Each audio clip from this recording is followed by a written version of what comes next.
அளவற்ற அருளாளனும் நிகரற்ற அன்புடையோனுமாகிய அல்லாஹுவின் பெயரால். ஆதமுடைய மக்களே, உங்கள் பெற்றோர் இருவரையும் சைத்தான் சொர்க்கத்திலிருந்து வெளியேற்றியது போல் உங்களையும் அவன் குழப்பிவிட வேண்டாம். அவர்களின் வெட்கத்தலங்களை அவர்களுக்கு காட்ட ஆடைகளை அவர்களை விட்டும் அவன் கழற்றினான். நீங்கள் அவர்களை காணாத வகையில் அவனும் அவனது கூட்டத்தாரும் உங்களை பார்த்து கொண்டிருக்கின்றனர். நம்பிக்கை கொள்ளாதோருக்கு சைத்தான்களை உற்ற நண்பர்களாக நாம் ஆக்கிவிட்டோம்.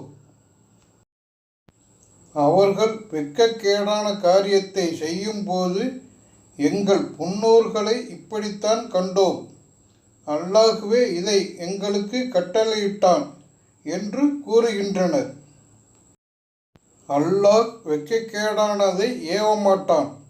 நீங்கள் அறியாதவற்றை அல்லாஹுவின் மீது இட்டுக்கட்டி கூறுகிறீர்களா என்று கேட்பீராக. எனது இறைவன் நீதியை கட்டளையிட்டுள்ளான் என கூறுவீராக. ஒவ்வொரு தொழுமிடத்திலும் உங்கள் கவனங்களை ஒருமுகப்படுத்திக் கொள்ளுங்கள். வணக்கத்தை அவனுக்கே உள தூய்மையுடன் செய்து அவனிடமே பிரார்த்தியுங்கள். உங்களை அவன் முதலில் படைத்தவாறே மீள்வீர்கள். சிலருக்கு அவன் நேர்வழி காட்டினான், மற்றும் சிலர் மீது வழிகேடு உறுதியாகிவிட்டது. அவர்கள் அல்லாஹுவையின்றி ஷைத்தான்களை உற்ற நண்பர்களாக்கி கொண்டார்கள்.